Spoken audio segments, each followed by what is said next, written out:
necha kilo bu rostdan? 35 kilo.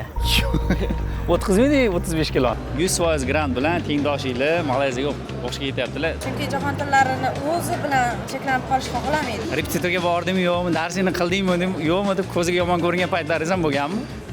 Nega O'zbekistonda o'qimasdan chet elda o'qishga qarorga keldingiz? Sizga o'xshab farzandlarini, nevaralarini chet elga chiqishiga oq yo'l beradigan, qo'llab-quvvatlaydigan qahramon buvijonlar ko'paysin. Do'stlar, assalomu alaykum. Biz bugun yana xalqaro aeroportdamiz. Bu gal dunyoning top 300 taliga kiradigan universitetga, mashhur Xiamen universitetiga talabalarimizni jo'natib chiqqanmiz. Eng qiziq joyi bu talabamizning ustozlarini ham biza bundan bir necha yillar avval Malayziyaga o'qishga jo'natgan edik. Bu yigitimiz ismlari Shohruh va Shohruhning bular shogirdlari. Assalomu alaykum.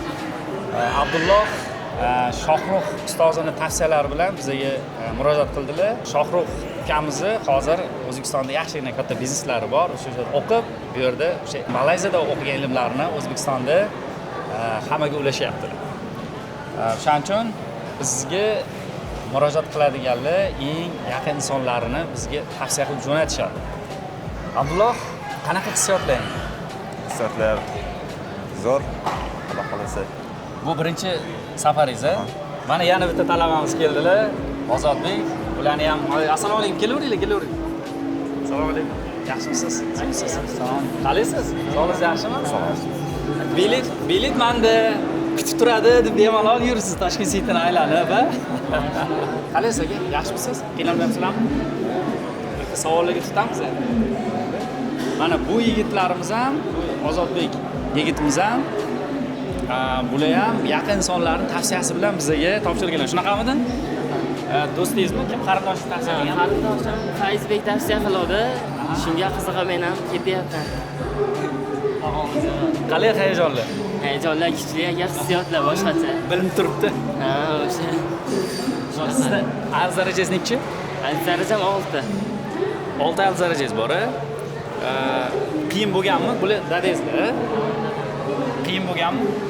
Yo'q, unchalik emas. Bularni o'sha o'qishga undab, repetitorga bordimmi yo'qmi, darsingni qildingmi yo'qmi deb ko'ziga yomon ko'rgan paytlaringiz ham bo'lganmi? Ya o'zida qiziqish yaxshi bo'lgan, uncha Umuman ishingizda qilmagansiz. ya nazorat bo'lgan. Nazorat bo'lgan, ilmiga Avval ishi bo'lgan.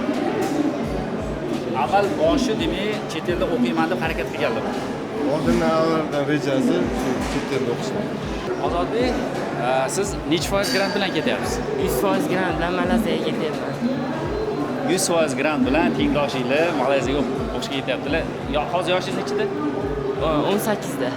18ga kiryapman. Bu sizning birinchi safaringizmi chet elga? Birinchi safarim. Demak, bularni hozir ham tepadan kuzatib qo'yamiz. Yo'l-yo'lakay tushuntirib ketamiz. Nimalarga o'zi e'tibor qilishlari kerak, nimalar olib ketish kerak, ketmaslik kerak. O'sha joylarni qisqacha yo'lda davom etamiz. Aeroportda, ya'ni uchishdan oldingi hayajonlar mana shu joydan boshlanadi. Mana shu zinadan boshlanadi. Birinchi uchish mana shu. Kelinglar.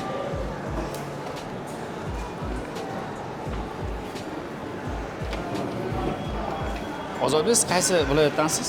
Farg'ona viloyatidan, Oltiariq tumani. Farg'ona vodiysi chet elga ketish bo'yicha birinchi o'rinda Toshkentdan keyin. Menimcha Toshkentni ham o'zi orqada qoldiryapti. Balki bizga shunaqa to'g'ri kelayotgandir, lekin Farg'ona, Andijon, Namangan aktiv juda ham. Nega O'zbekistonda o'qimasdan chet elda o'qishga qarorga keldingiz? Chunki O'zbekistonda ham yaxshi munosabat ko'p-ku.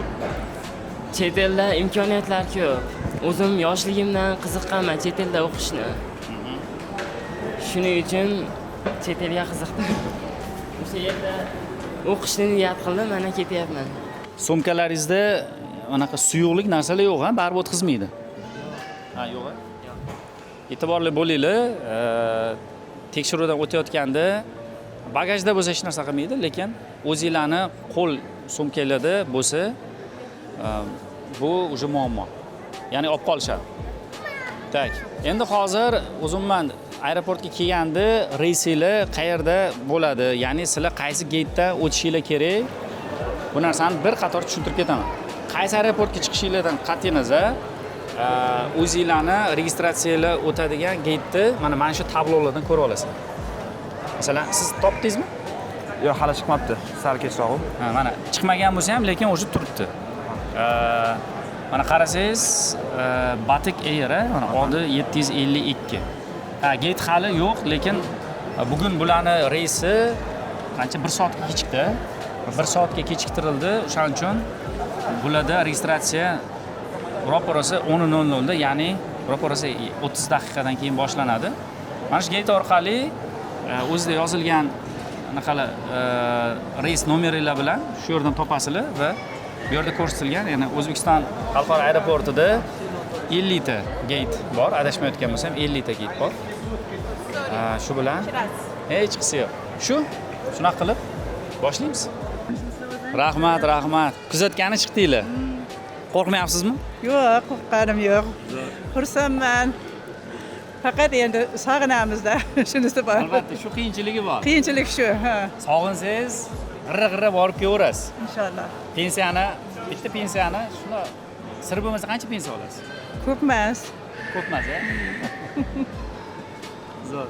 Ya'ni O'zbekiston fuqarolariga Malayziyaga kirish vizasiz, bemalol oilalari bilan, o'zingiz, adalar bilan birga borib bemalol ko'rib kelsanglar bo'ladi. Mana kecha ketgan o'quvchimiz ham onasi va opasi bilan birga uchdi.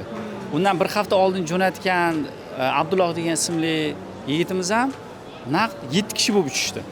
Oila a'zolari bilan ketishdi. Ular hozir u yoqda sayohat qilib yurishibdi. Nega O'zbekistonda o'qitmasdan Abdullohni chet elga o'qishga jo'natyapsiz? O'zi shuni qiziqdi borishga.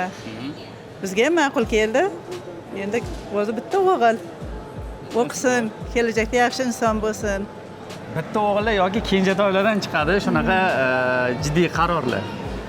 Astoydil o'qitgisi keldi chetlarda. Omadini bersin. O'zbekistonda doim bo'laveradi. Shu vaqtdan o'zini hayoti uchun shunaqa qarorlar imkoniyat qiladigan, bo'lganda foydalanaylik deyishdi. Albatta. Shunaqa qat'iy qarorlar qiladigan yigitlardan kelajakda katta liderlar chiqadi.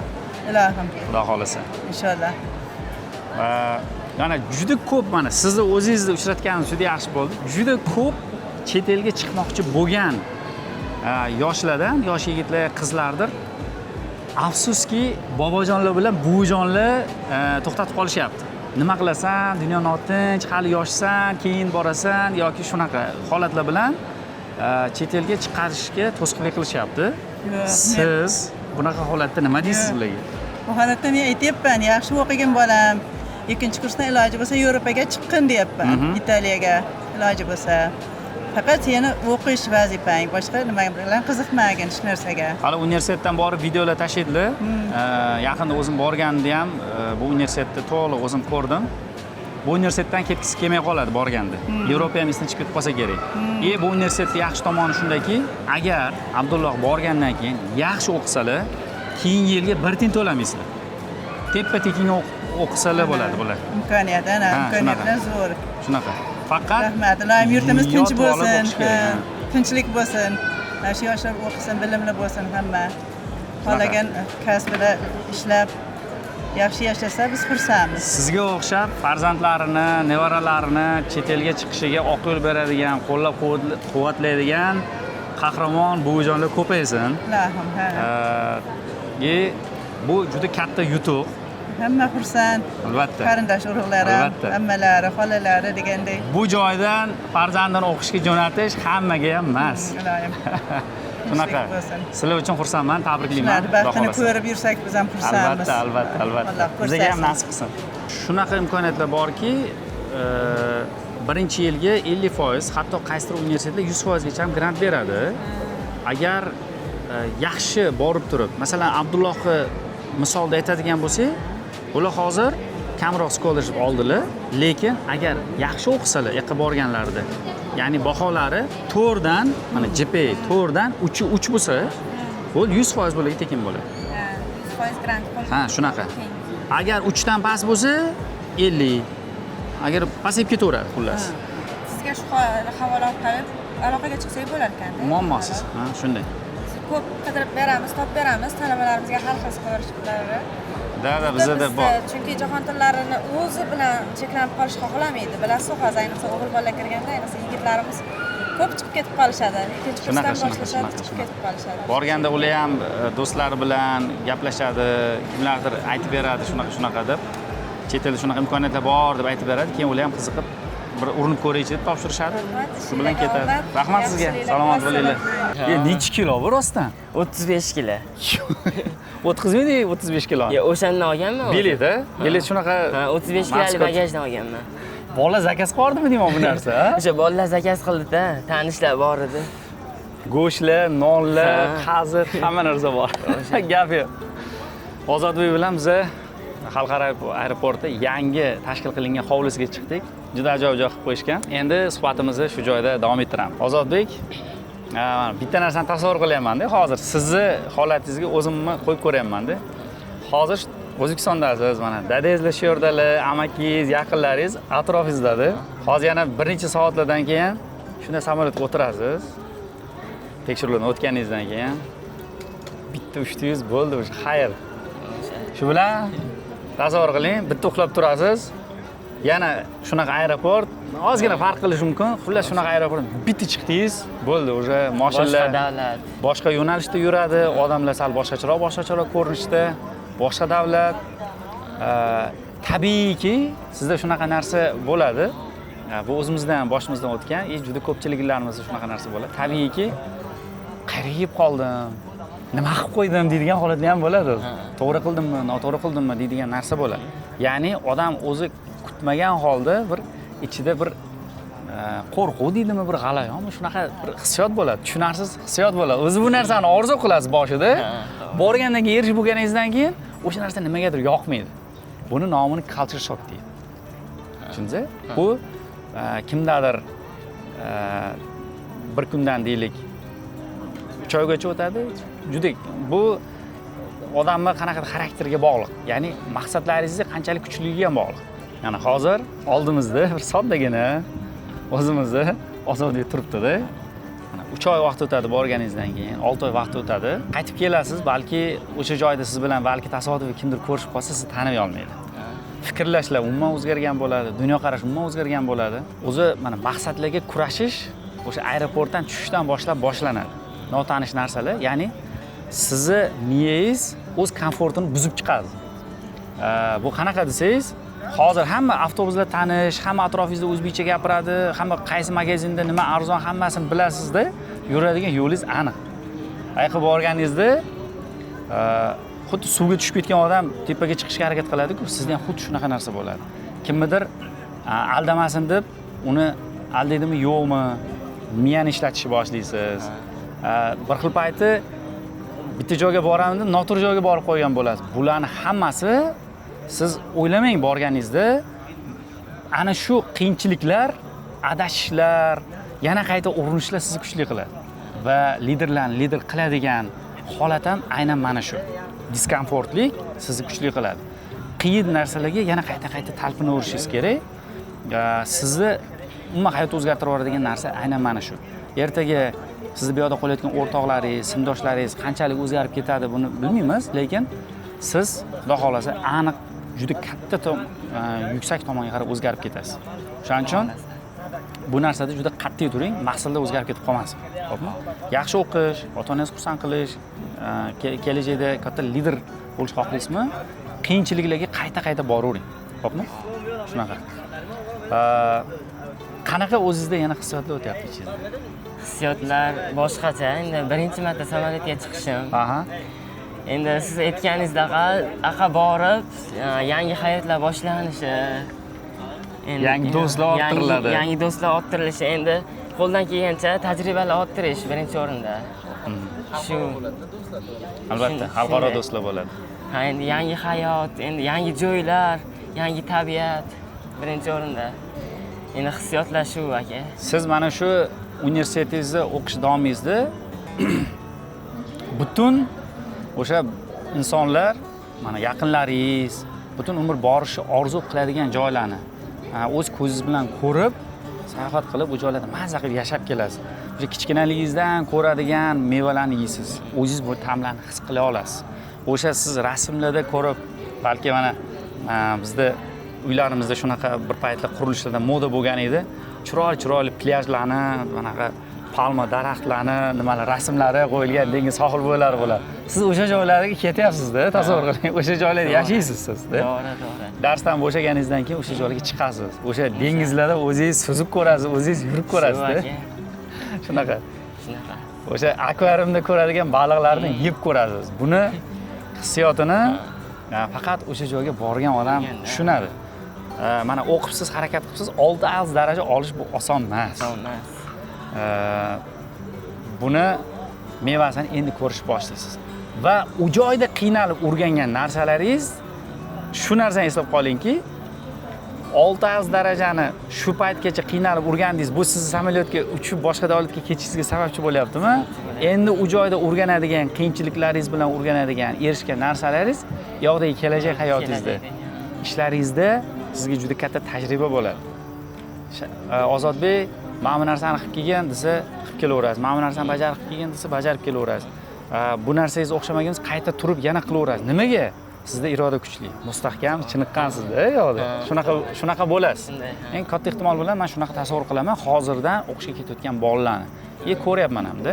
3-4 yil oldin kimnidir Singapurga jo'natganmiz, kimnidir Angliyaga jo'natganmiz. Mana yaqinda Angliyaga o'qib kelgan qizimiz bilan podkast qildik. Singapurga borib, Singapurda hozir oyiga $6,000 yaqin oylik maosh olayotgan bir ukamiz bilan suhbatlar qildik. Ya'ni kelajakda sizni shunaqa kuchli hayot kutib turibdi. Shu? Bizi auditoriyamiz asosan sizga o'xshagan talabalar, o'qishga chet elga ketaymikin, ketmaymikin yoki ingliz tilini o'rganish oson bo'lmaydi. Juda ko'p bolalarni ko'raman. Mana bugun ham bitta otaxon bilan gaplashdim. O'g'ligini 2 yil repetitorga qatnashtirib qo'ygan, lekin o'qimagan. Ingliz tili 0 da. Nima qilgan? Telefon o'ynagan, PUBG o'ynagan, bir nimalar o'ynaganda, videolar ko'rgan, faqat shunaqa bilan ketgan. Siz bu narsalardan voz kechgansiz-ku, to'g'rimi? Vot, endi natijasini ko'ryapsiz. Mana shunaqa tengdoshlaringizga yoki o'zimman o'qisam qanaqa bo'lar ekan o'zi deb o'ylanayotganlar bor. Chet elga ketsammikin, ketmasammikin deb turib o'ylanayotgan tengdoshlaringiz bor. Sizdan 1 yosh, 2 yosh kichkina bolalarga bitta shu joyda tavsiyangizni, maslahatingizni berib ketsangiz ham bu juda zo'r bo'lgan bo'lardi. Hozir xalqaro aeroportda turibmiz. Bu joygacha yetib kelish uncha-bunchasiga emas. Mana O'zbekiston yaqinda jahon chempionatiga chiqdi-ku. Bu joygacha borishni o'zi juda katta narsa. Mana shu sizni aeroportgacha kelishingiz o'zi juda katta narsa. Nima deya olasiz shu joyda? Shu endi o'zim tengilarga, mendan kichkinalarga aytadigan gapim, hozirgi paytda o'qib olish kerak. Ertadan keyin kelajakda yaxshi investitsiya qilib, yaxshi yashayman desa, mana shu kafolatlangan bo'ladi. To'g'ri. Shunday. O'sha maktab paytingizdagi qiyinchiliklaringiz keyingi sizni rohatlaringizni ta'minlaydi. Tasavvur qiling, mana Ozodbek sizdan katta bo'lsa, yoshi 1-2 yoshga katta. Endi bular o'sha faqat rasmlarda ko'rib yoki o'zimizda televizorda reklamalarda ko'rgan kokoslarni borib turib to'ygunicha o'sha narsani yeya oladi, icha oladi. O'sha faqat rasmlarda ko'radigan plyajlarni, chiroyli dengizlarni bular o'sha joyda oyoq bilan o'sha qirg'oqlarda kechadi qumda. Cho'milish imkoniyati bor. Agar cho'milishni bilsalar, o'sha akvariumlarda ko'rib havas qilib yuradigan baliqlarni yeb ko'rish imkoniyati bo'ladi. Buni o'zi juda ham katta hissiyot. Keyingi yillarda mana ota-onalarni taklif qilib, shu joylarni aylantirib kelsa, ishoning, ota-onalar nima uchun yashaganligini bo'ldi, mana missiyam bajarildi, alhamdulillah deb turib o'sha joyda hamd aytib, sizni duo qiladi va bu yana keyingi etapgacha olib chiqadi bu duoni kuchi. Eng asosiysi sayohatlar, yoqdagi sayohatlardan mazza qilishlardan tashqari Ozodbek katta kelajagini men shunaqa tasavvur qilyapmanki, bir katta kompaniyada bir eng ajralmas bitta lavozimda, eng boshqaruv lavozimida o'tirib, o'zgargan, so'zi o'tadigan, chet el tajribasini o'rgangan, eng yangi texnologiyani qo'llay oladigan kuchli lider bo'lib yetishadi. Eng asosiy narsa ham shu. Buning uchun esa Ozodbek hozir qaror qildi. 17 yoshida bu qarorni kelish uncha-munchasiga emas. hali yosh, 17 yosh, atiga 17 yosh. Bu paytda уже bular chet elga ketyaptilar. O'ylaymanki, yaqinlaringizni ichida ham shunaqa bo'lsa kerak. Hatto 50 yoshga kirib ham hali chet elga chiqmagan insonlar bo'lishi mumkin. Sizda bu imkoniyat bor va bundan to'g'ri foydalanib o'sha kelajagingizga katta sizda o'sha qadamingiz mana shu yerdan boshlanadi. Hojona, hamma buvijonlarga shunaqa farzandlarni o'qishlarga jo'natishlik aeroportlarda nasib qilsa endi bitta duo qiling. Bismillahirrahmanirrahim. Bismillahirrahmanirrahim. Allohim o'zingga behisob hamdlar bo'lsin. Mana biz qanchadan beri orzu qilib turgan kunlarga yetdik bugun. Bu nabiramni Malayziya yurtiga o'qishga jo'natyapmiz. Avvalo ularni yo'llarini Alloh bexatar qilsin, manzillariga beshikasi yetib olsin. Eka borgandan keyin Allohim bularni ilmlarini ziyoda qilsin. Faqat ishlari o'qish ekan. Mana shu astoydil o'qib, iymonli, e'tiqodli bo'lib, ota-onasini hurmatini, xizmatini qilib, ota-onasini mehnatlarini ro'yobga chiqarib, orzularimizni ro'yobga chiqarib, yaxshi inson bo'lib, yaxshi oliy ma'lumotli inson bo'lib, el yurtiga foydasi tegadigan, ikki dunyosiga manfaatli ilmlarning egasi bo'lib kelsin, mana shu o'lim loyim. Allohim buni ketidan mana barcha nevaralarimni ham Allohim mana shunaqa yo'llarda yurishini Alloh nasib qilsin. Allohim zurriyotlarimizdan to davri qiyomatga ham din dushmanlarini, fosiqlarni chiqarmasin. Hammalarini ilmli, bilimlilardan qilsin Allohim. Yurtimiz tinch bo'lsin, xonadonlarimiz obod bo'lsin, hammani dasturxon to'kin sochin fayzli barakatli bo'lsin. Hammani xonadonida mana shunaqa kunlar hammaga nasib qilsin Ilohim. Ilohim mana shu bolamni baxtidan, omadidan quvonib, ko'zlarimiz quvonib, buni baxtli saodatiga biz ham Faxrlanib yuring. Faxrlanib duosini qilib yurishlik menga ham nasib qilsin. Baxt kamolini ko'rayin Ilohim. Ilohim dunyoda tinchlik bo'lsin, hamma shunaqa kunlarga erishaversin. Do'stlar, agar siz ham Abdulloh singari buvijoningizga, onajoningizga, yaqinlaringizga shunaqa hissiyotlarni taqdim qilmoqchi bo'lsangiz, hozirdan harakat qiling va bizga murojaat qiling. Shunaqa ajoyib universitetlarda, zo'r, kuchli davlatlarda o'qish o'z qo'lingizda. Salomat bo'ling.